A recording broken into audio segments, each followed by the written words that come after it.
بما علمتنا وعلمنا ما ينفعنا وزدنا علما والحمد لله على كل حال ونعوذ بالله من حال أهل النار. سبحانك لا علم لنا إلا ما علمتنا إنك أنت العليم الحكيم. رب اشرح لي صدري ويسر لي أمري واحلل عقدة من لساني يفقهوا قولي. ربي زدني علما ربي زدني علما ربي زدني علما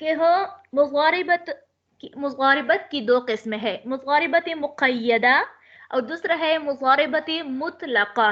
مطلقہ اس کو کہتے ہیں کہ بس صرف کہہ دے کہ آپ میرا مال جو ہے وہ اس میں تجارت کا کام کیا کرے، میرا اور تیرا جو ہے وہ آدھا آدھا نفع ہوگا، یا آدھا آدھا نفع ہو، یا کتنے بھی مقرر کر لے، لیکن جو ہے متعین کوئی چیز نہ ہو ساتھ میں. اچھا تو پھر اس میں جو ہے وہ کیا ہوتا ہے، اس کو یعنی مضارب کو ہر طرح کی جو ہے اجازت ہے کہ وہ جہاں پر بھی وہ مال خریدے، جہاں پر جس جگہ پر جس بازار میں جس مارکیٹ پر وہ کام کرنا چاہتا ہے، اور اس طرح جس وقت جو ہے وہ کام کرنا چاہتا ہے وہ کر سکتا ہے. لیکن اگر مضاربت مقیدہ ہو، کیا ہو مقیدہ یعنی تقیید ہو، اس میں قیودات ہو، تو پھر اس میں جس جگہ کی قید لگائی ہے، جتنے وقت کی قید لگائی ہے، ان کی جو ہے وہ کیا ہوگی، وہاں تک جو ہے وہ جائز ہوگا، اس سے آگے تجاوز نہیں کر سکتی. یہ تو بات ہو گئی تھی. آگے یہ بات ہو گئی تھی کہ وہ مضارب جو ہے ایسا کوئی کام نہیں کرے گا جس سے مال والے کو یعنی رب المال کو نقصان ہو.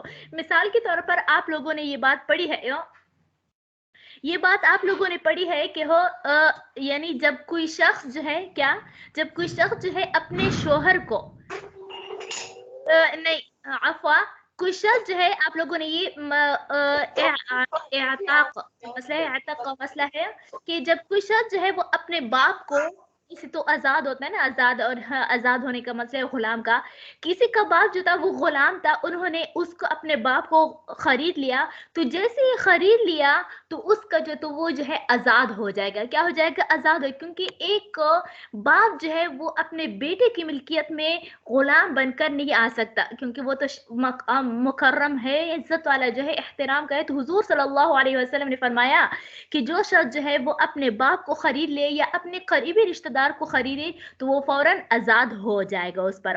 تو مضارب کو چاہیے کہ وہ رب المال کے باپ کو جو ہے وہ نہ خریدے.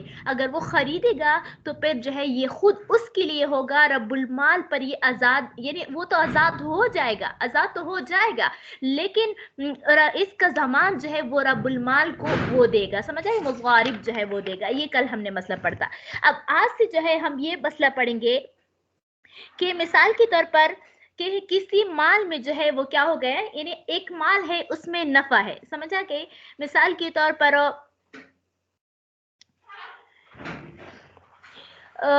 یعنی غلام ہو گیا، تو یہ بھی تو ایک کیا ہے، مال ہے. تو اب دیکھتے ہیں کہ یعنی سوال یہ ہوتا ہے، بیسک سوال یہ ہوتا ہے یہاں کہ چلو ہم نے تو یہ بات مان لیا کہ مضارب کے لیے جو ہے رب المال کے رشتہ داروں کو خریدنا جائز نہیں ہے، لیکن آیا مضارب کے لیے اپنے رشتہ داروں کو خریدنا جائز ہوگا یا نہیں ہوگا؟ کیونکہ وہ تو اپنے رشتہ داروں کو خریدے گا تب ہی تو وہ کیا ہوگا، وہ بھی تو کیا ہوگا، اس کا تو چونکہ نفع میں جو ہے وہ برابر کو ہوتا ہے.